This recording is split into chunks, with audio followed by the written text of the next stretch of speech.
This is the Fantasy Football 411 podcast. The best place to get the latest 411 on your fantasy football team. Here are your hosts, Alex and Amanda. This is another episode of the Fantasy Football 411 podcast. This is the best place to get the latest 411 for your fantasy football team. I'm your host, Alex. And I'm Amanda. In this episode, we are going to give you a Week 7 recap regarding some injuries and some fun stats to pay attention to. Looking ahead to the waivers for Week 8. And to close this episode out, we are going to get into the Week 8 matchups. How did you do this past week? Boy, I won. In both leagues, that's right. See, so I won in one, lost in the other. Thanks to my trade, if you do follow us on Twitter, I was able to trade away DeAndre Swift and Julio Jones for Christian McCaffrey and Jamar Chase. I was a little skeptical at first because I was like, really, it's just for Jamar Chase because we might not see Christian McCaffrey as, CMC again this season. But I'll take that risk because if it all pans out, I'm going to have McCaffrey, Ezekiel Elliott, George Kittle, DeAndre Hopkins, Aaron Rodgers. Should I keep going? No, please don't. Okay, so she's been hearing this all weekend because I made the trade over the weekend. Great trade. There's actually a few that happened in the league that were pretty big. That was one of them. So Jamar Chase helped me out this week, 34 points. I think DeAndre Swift had like 28 or something. So it's like it wasn't too far from it. Either way, great week for me in that league. Other league didn't do so well. My opponent had Jamar Chase and, other high-scoring players. Yeah, I had Joe Burrow. Oh, yeah, so he was throwing. Because Herbert was out, so he did well for me. And little A.J. Brown, I have him in both leagues, so he got like 27 points. He was heavily targeted. Pitts did well. I had Henry, but he only got like 18 points this week, and everybody thought he was going to King Henry, he's going to go off. No, he got 18, but he didn't go off. Well, they aired it out, and that was actually a funny game too because you wouldn't have expected Patrick Mahomes to have as many turnovers this far into the season that he did. So it was funny. I found a fun fact, and then I pieced it together with another thing that you saw in the text earlier.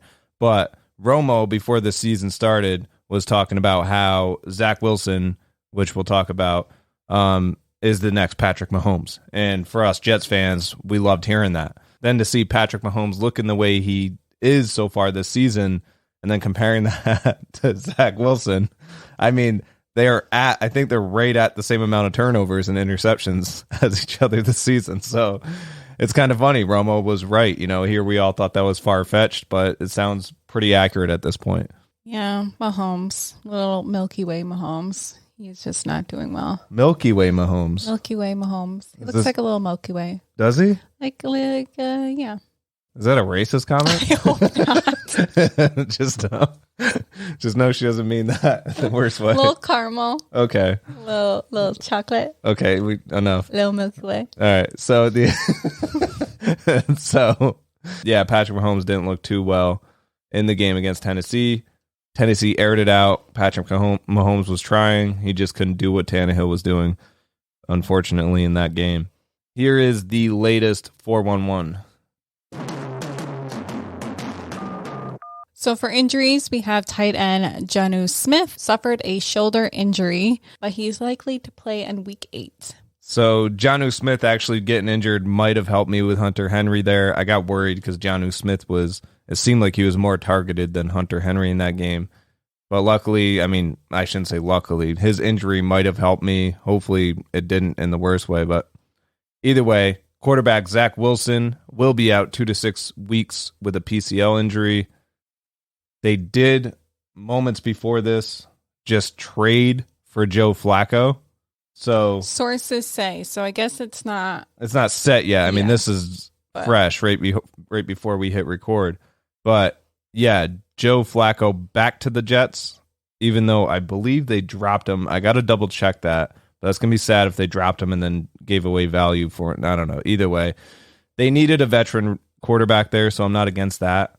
And Robert Saleh in a press conference did say he was putting it into Joe Douglas's hands to get the best people out in the field.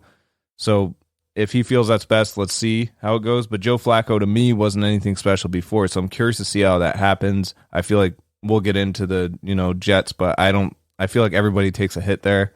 Corey Davis still has fantasy value. Elijah Moore he had one touchdown this past game, his first touchdown in the NFL. But this isn't a team you're going to be targeting for fantasy value as much as you were hoping for in the preseason with Michael Carter and stuff. I think Corey Davis is really the only one right now. But to get back to the injuries. Wide receiver Jalen Waddle likely out 2 to 3 weeks with a high ankle sprain.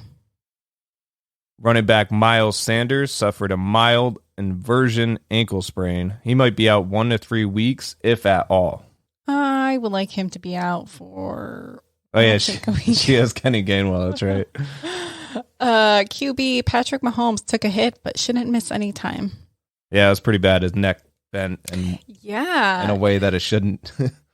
But yeah, he passed concussion protocol. So right, and he looked all right on the sidelines, like he was walking around. I think Andy Reid at that point just knew they were going to lose and didn't want to risk anything. Smart move. Did you see? I think it was Travis Kelce's girlfriend or wife or whoever. I guess like after Mahomes hit or something, she tweeted that was like the NFL. Like it shouldn't be legal for the NFL to broadcast when there's like a serious injury. So like I guess they're supposed to like pan away and not like show us when they get hurt or something. I don't know. I thought it was odd. But yeah, she said it should be illegal to show these players getting hurt like that. Like the cameramen are going to be like super professional at that point because it's like, oh, he moved the camera away so quick. That must have been an insane There would injury. have to be like it wouldn't be live. It would be like a lag or something so they could like. Yeah, I don't know. I disagree. I understand what she's trying to say. Like, she doesn't want to see anything brutal like that, or nor should anybody. Because, I mean, some people do get really hurt right in front of our eyes. It's not great to see. It's kind of the point to watch. You want to see everything that happens in these games. But, yeah, so I don't really agree with Mrs. Kelsey there, or Miss Kelsey. Whoever she is. But, yeah, running back Josh Jacobs suffered a chest injury. He seems to have avoided anything major, though, but he might miss some time. I mean, if in my vote, I would think that he will, just because Kenyon Drake has been getting a lot of attention anyways. So he could miss time. So here are some fun stats. So QB Joe Burrow, he was 23 for 38 for 460 yards, 16 yards, 3 touchdowns, and 1 interception. I think he had 1 sack in there too, but I like the stat line. I didn't want to throw too much shade on him. I think he did have a sack, if I remember. Yeah, but 416 yards is insane. Running back Dearness Johnson had 22 carries for 146 yards, 1 touchdown, and he averaged 6.6 yards per carry. So the pickup that we recommended on getting him last week paid off. To be honest, I did not expect that much of a payout, but it was great to see, and I think he will be factored in even when Nick Chubb comes back. Running back Eli Mitchell and Jonathan Taylor both rushed for 18 times, 107 yards, 1 touchdown each, and both averaged 5.9 yards per carry. Isn't that crazy, though, that both of them had the same stat line? Like, yeah. I had to double check that because I was like, I don't think this is right. They played in the pouring rain. That was crazy how much rain was there. The amount of fumbles, there was like 7 fumbles or something in that game. But wide receiver Jamar Chase had 8 receptions for 201 yards and 1 touchdown. I'm surprised he only had 1, but the one he did have, it was like an 80-yard touchdown. Wide receiver Cooper Kupp received 10 times for 150 yards and 2 touchdowns. That reminds me, have you seen that little TikTok of that baby? And she goes... That's what I want to do when I see that because I have Cooper Kupp. I just... Jesus Christ. If you're not watching this on YouTube, you're lucky. If you know, you know. Because the TikTok is really cute, a little baby. I guess. So, Jesus. You can insert it. Insert. Yeah. Tight end Kyle Pitts received 7 times for 163 yards. So, look at that. You had like what? Yeah. You had 3 out of those people. Mm-hmm. I had 2.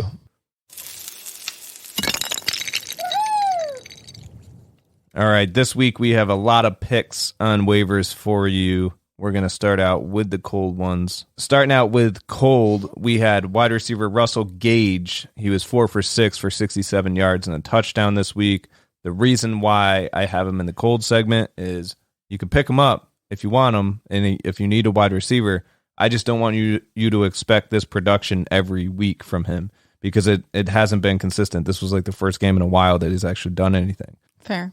Running back Kenneth Gainwell. Only if Miles, he's a pickup if Miles doesn't play. Right. There's a contingency here. Yeah, if he does, I mean, I think either way he's probably a stash, but I put him, yeah, he's in the cold segment just because there's that contingency there. I mean, if Miles Sanders doesn't play, he's definitely a hot though, right? Yeah, I mean, if he's still on your waivers and Miles is not playing, then definitely snag him. Right, I agree. Wide receiver Michael Gallup is coming back from IR. I have him in the cold section because I don't know how he's going to do. I mean, he was getting fed a little bit here and there, but they have this whole new chemistry, this whole new way going without him. I don't think he's going to be X'd out. I think he's going to get attention, but I'd like to see how it goes before I can move him to the hot pickups. Wide receiver Will Fuller. Why is Will Fuller on here? Coming back from IR as well. Oh. Yeah. I was like, I don't remember him playing. Same reason as Michael Gallup, though. I put him in the cold. Gotcha. Yeah. Would you agree with that? Yeah. And injury prone. Isn't he coming off? Coming off of a pretty serious injury. So, yeah, I'd put them both in the same book. If anything, if you're going to put one ahead of the other in pickups, I'd probably go Will Fuller ahead of Gallup just because of Miami needing him a little bit more than Dallas needs Gallup. And then I threw running back Marlon Mack on this list just because he is rumored to be getting traded before the deadline, which if you're listening to this, we're recording this Monday night before the Saints-Seahawks game. The trade deadline is next Tuesday, correct? The 2nd, I believe. Right, yeah, November 2nd. So he's supposed to be getting traded. We'll see if it happens. If he does, it could be a place where you'd want him on your fantasy team. I don't know too many of those teams yet, so we'll see, but he's there as a cold pickup. He's only waiving his trade clause for the Dolphins. Oh, really? Mm-hmm. Wow. And that's a busy backfield, so yeah, he's definitely a cold pickup. Who's hot? Wide receiver Rashad Bateman, second game of the NFL, went 3 for 6 for 80 yards. Yep, and guess who had him? I can't think of anybody. Me. Yeah. No, and I've had him stashed for a few weeks. He was on my IR. He's definitely paying off now. I'd like to see more production. I feel like very similar to the Russell Gage, 4 for 6, 67 yards and a touchdown. I feel like if Rashad Bateman had a touchdown, he would have had the same stats or very similar. So it was touchdown dependent. I have him in the hot section because I think he's going to be a good pickup going forward. It's really just him and Marquise Brown in the receiving core. I mean, you see Duvernay and them like panning in, but Lamar Jackson seems to be developing a good chemistry with him. I think he's a great pickup. I'd probably throw 15 to 20 down if you need a wide receiver on him, 15 to 20%. Running back Brandon Bolden on the Patriots went 6 for 7 for 109 yards and a touchdown. I think he had a few yards for carry in there too. He was supposed to be replacing James White. He hasn't been too consistent each week. I mean, this week he had like 19 points or something. Before that, it's been a few weeks since he had a positive game. But I think they're going to use him. I think they're going to pretty much use him as a clone of James White there. So I would pick him up and I'd put 5 to 10% down on him just because there is that risk that you never know what the Patriots are going to do. I mean, they have a pretty good running back core there that they can mix around quite a bit. QB Taylor Heineke. Got it. That took like 5 tries. You didn't see, but she could not say Taylor Heineke. Keep going. Threw for 268 yards against the Green Bay Packers and almost had 100 in rushing with a touchdown. I think he's a great pickup for QB right now if you need one. Unless you're in a 2 QB league, I don't see you that desperate to have to pick one up. But I would put him ahead of, like a Jameis Winston. I feel like he's more reliable. I think he's a good pickup. I wouldn't put anything down to get him. If you're in a 2 QB league and it seems like a lot of people are going for him, maybe 5 to 10%, but I don't think he's necessarily going to win you a league. I just think he's a great pickup if you need a quarterback. He scares me. Just the risk? No, I mean like his face. Oh. Like he looks like he can play a villain like in like a Marvel movie. Like I think it's his eyebrows. It's something about his face looks like somebody that could play a villain? I'll have to look closer because I just don't see it. But I can picture the actor in my head, but I don't know his name. That's so funny. Sorry.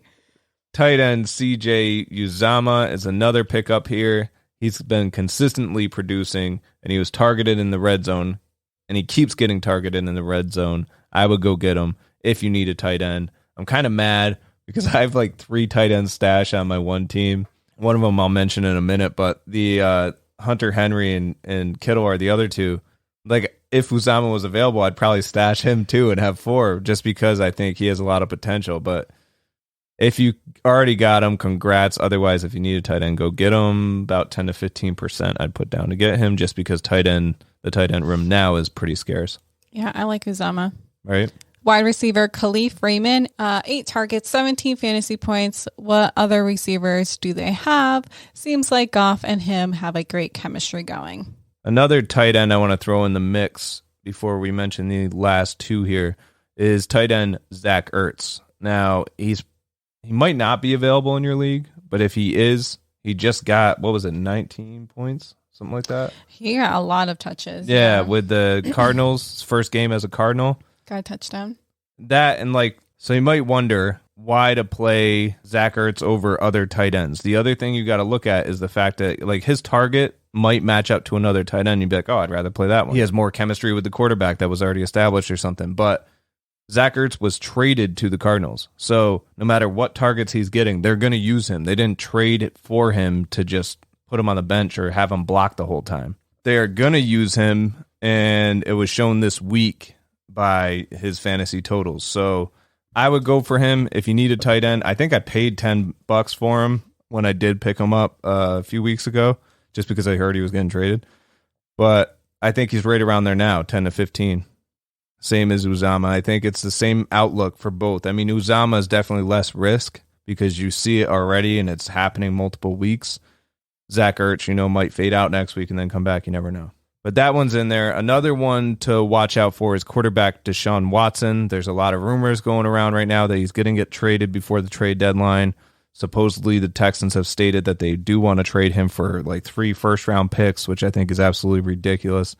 But people are biting the bait, and he might end up somewhere by next week. So if you need a quarterback, once again, obviously I'd put him way ahead of Taylor Heineke, but depending on where he goes, I guess. Watch him end up in Washington. And then Heineke becomes a backup. Oh. Yeah, so, I mean, either way, stash him if you want him. But teams like mine, and like yours, you have Herbert, I have Aaron Rodgers. We're not really going to take him. I'd rather save a position for somebody more valuable just because he's too much of a parallel with them. And we have wide receiver Alan Lazard now that Adams may not play because he is on COVID. Is it the COVID? COVID reserve, yeah. Reserve, yeah. Yeah, so he might not play Thursday night, so that opens up the door for Alan Lazard. I saw a few people tweeting about Alan Lazard prior to that news, and I was wondering why. I'm like, what the heck? I guess he had 1 touchdown, so that's kind of cool, but I wouldn't really be buying into that. Yeah, but now 100%, I would put, if you need a wide receiver this week, I think Alan Lazard is guaranteed those targets. I'd probably put down 15 to 20% if you absolutely need a wide receiver and you're desperate to win. I mean, it's a risk because you never know. It could go to Randall Cobb or somebody else, but MVS, yeah, but I think Alan Lazard is a good pickup, and I think, since he's already getting touchdown targets, then he's there. Let's get into the Week 8 matchups to close this episode out for you. Who's on bye this week? We have the Ravens and the Raiders are on bye. So make sure you sit all your Ravens and Raiders. The first game on Thursday night is the Green Bay Packers at Arizona against the Cardinals. The over-under is 52.5. We're both going over on this one. I think it's going to be a great game. Oh, boy. We have the Bengals at the Jets. The over and under is 43.5, and we both went under. I don't even want to watch this game. The Packers game I could see being a trick just because of Adams not playing. Maybe it won't be as high scoring, but I do think it is. I am standing by over there. You're obviously going to play both sides. I wouldn't sit anybody. The Cincinnati Bengals at the Jets. You're going to play all Bengals. You're not going to play any Jets besides Corey Davis. Yeah, I mean, I don't know. Crowder, maybe? I don't know. Oh, Crowder, yeah, I forgot about him. Yeah, so you could play Jamison Crowder, Corey Davis. Corey Davis I'd play ahead of Crowder. Just watch that cornerback matchup. If he's going against, the top cornerback, you're going to be, he's going to be locked in, like when he goes against the Patriots. Yeah, like I had to play Corey Davis because of the buys this week. And, I mean, he got me 14, so wasn't horrible. Tennessee Titans at the Indianapolis Colts. The over-under on that game is 47.5. We're both going over on that. Should be a good game. Should be, especially, I mean, look how the Titans played against the Chiefs. Not only that, but Carson Wentz has been distributing the ball pretty well. Jonathan Taylor's killer. I'd play both sides here. The Rams at Houston Texans. The over and under is 46.5, and I went over. And I'm going under just because I think the Rams are going to lock them down. I mean, the Texans do show promise where people least expect it, but I mean, I'm still playing both sides. You're not really playing too many Texans anyways, but I just think the Rams are going to be harder to beat for them than the other teams. I just felt like we were agreeing too much, so I had to spice it up a little bit. So realistically, you agree with me? No, never. So Pittsburgh Steelers are playing the Cleveland Browns. The over-under on that is 43.5. We both went over on that just because it's a divisional matchup. I think it's going to be pretty competitive, both sides. The Eagles at the Lions with the over and under 47.5, and we both went under. Wow, this is fun. Yeah. This is real fun. We're agreeing on everyone. One way not to lose a week is to just agree with everyone. Yeah, there was a few towards the end that I disagreed. I didn't really say it, but for the Eagles-Lions game, you're going to play both sides. If I don't say it, just know that you play both sides. But 49ers and Bears, same thing. So Chicago was shut down this past week by the Patriots. 49ers aren't a horrible defense either, so I wouldn't play any Bears. Maybe Khalil Herbert if Damian Williams doesn't play for whatever reason. Otherwise, you're going to play both of them with temper your expectations on Khalil. But I'm going under on that. We're both going under on that for obvious reasons. The Panthers at Falcons with 46.5 over and under, and I'm going under, and you are going over. Over. I think Carolina has a bounce back game here. Giants shut them down in New York. And Sam Darnold was benched, but Matt Rule came out and said he's not benched, for the rest of the season. It was just that game. Mm-hmm. So I think it's going to be like a little revenge type thing where they want to get back into it and they're going to play some football. So, and I think both sides, I think Falcons are going to put up a fight as well. Play both sides here. I just think the Panthers D is pretty good. So that's why I was like, Right.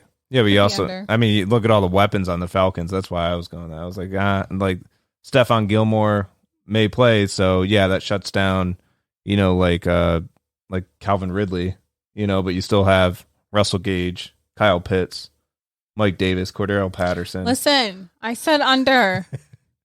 Leave me alone. Just saying. Shut up. So Miami Dolphins at the Buffalo Bills, divisional matchup, 48.5 over under. We're both going under on that. Yeah, it just seemed, I don't know. I think it'll be competitive, but I just think it's definitely going to come in under that. Yeah, I don't see it going that high. Right. The Patriots and the Chargers with a 47.5 over and under, and we both went under. Yeah, that seems like another one that I feel is going to be pretty competitive, but low scoring. Jacksonville Jaguars at the Seattle Seahawks. The over-under is 43.5. We both went under. You got to think, Russell Wilson's still not playing. So if he is, then yeah, the score could be kind of high, but I still don't think it's going to get over 43.5. But since he's not, it's definitely not going to get over 43.5. I would obviously play your Jaguars against Seahawks, but just know that without Russell Wilson in there, you're taking a hit with Tyler Lockett, DK Metcalf, and your Seahawks. But like I said earlier, we are recording this before the Seahawks and Saints game, so maybe they'll go on tonight and prove me wrong and play a great game against the Saints, but I just don't see it. The Washington football team at the Denver Broncos with a 43.5 over and under, and I went over. And I went under. Why'd you go over? I just think it's going to be a good game, and I think it's going to be over 43.5. Oh, it is. Yeah. No, you just seem so confident with I that. think it is. No, it's going to be over 43.5. It's going to be over 43.5. You're intimidating me now. I should have probably went over. It's going to be over.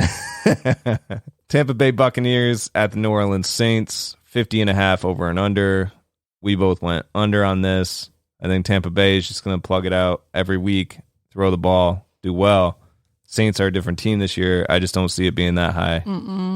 The Cowboys at the Vikings with a 52.5 over and under, and we both went over. Yeah, I think that's going to be a shootout. I think both sides are going to air it out. Is that Sunday night game? I believe so. Has the potential to be one. And to close it out on Monday night, New York Giants at the Kansas City Chiefs. Over and under is 52.5. We both went under. Funny thing is, in the past, we would have looked at this game and said, oh, wow, this is an easy one for the Chiefs. Right. But the way they've been playing lately, and like Giants have actually been doing pretty decent. I mean, Daniel Jones even had a one-handed catch. You know, if you didn't see it, you got to look it up. Kadarius Toney even tweeted about it and called him, what do you say, Daniel Beckham Jr. I thought that was funny. So yeah, so under. Yeah, so we're both going under on that. But I do think the Giants are going to surprise against the Chiefs. Maybe. Because Giants defense is still there. Yeah. Milky Way Mahomes is melting, so. This Milky Way, I'm going to have to get used to that one. But that's it for your Week 7 recap and your Week 8 matchups. Looking forward, if you have any questions, feel free to hit us up on Twitter at FanFootball411, or hit us up on our socials, Facebook, Twitter, YouTube, Instagram, TikTok. You don't stop. Okay. Hit us up all those places, and good luck this week.